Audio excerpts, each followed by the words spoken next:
बिस्मिल्लाहिर्रहमानिर्रहीम। अस्सलाम वालेकुम। मरियम्स किचन डायरी में आप सबको खुशामदीद। उम्मीद है आप सब खैरियत से होंगे। आज मैं आपके साथ बहुत ही मज़ेदार सैलड की रेसिपी शेयर कर रही हूँ। गर्मी के मौसम में सैलड सबको बहुत पसंद होती है और जब कुछ बनाने का ना दिल चाहे तो आप ये मज़ेदार सी सैलड बनाकर अपने लंच को एंजॉय कर सकते हैं। तो चलिए फिर इस मज़ेदार सी रेसिपी को बनाना स्टार्ट करते हैं। उससे पहले अगर आप मेरे चैनल पर नए हैं तो जल्दी से मेरे चैनल को सब्सक्राइब कर दीजिए और बेल आइकन के बटन को जरूर प्रेस कीजिएगा ताकि मेरी हर नई और मज़ेदार रेसिपी आप तक सबसे पहले पहुंच सके। बिस्मिल्लाहिर्रहमानिर्रहीम। बाउल के अंदर सबसे पहले चॉप किए हुए सेब डाल दें। सेब हमारे लिए बहुत फायदेमंद है और जिसको सेब नहीं पसंद वो इस तरह सैलेड में खा सकता है। चॉप किए हुए इसके अंदर खीरा डाल दें, प्याज डाल दें और बंद गोभी डाल दें। साथ ही बीज निकाल कर एक टमाटर को चॉप करके वो इसके अंदर शामिल कर दें। कैप्सिकम चॉप की हुई इसके अंदर डाल दें।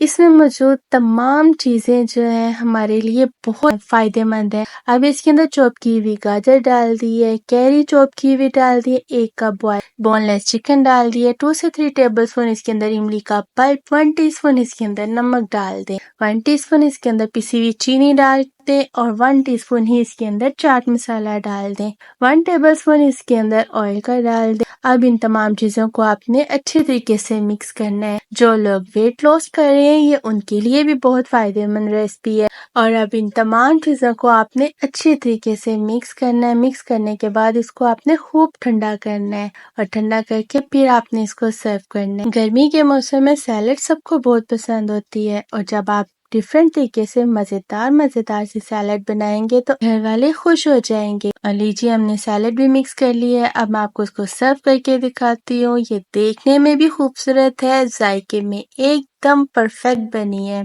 तो आपने रेसिपी जरूर ट्राई करनी है और कमेंट्स में मुझे बताना है कि आपको ये रेसिपी कैसी लगी है और सैलड किस किस को पसंद है। मुझे तो बहुत पसंद है। तो चलिए फिर अब मरियम्स किचन डायरी को जल्दी से लाइक, शेयर और सब्सक्राइब जरूर कर दीजिए। मेरी रेसिपी को अपनी फैमिली और फ्रेंड्स में ज्यादा से ज्यादा शेयर कीजिए। इंशाल्लाह फिर मिलेंगे एक नई और बहुत ही मजेदार रेसिपी के साथ। दुआ में याद रखिए और मुझे दीजिए इजाजत। अल्लाह हाफिज।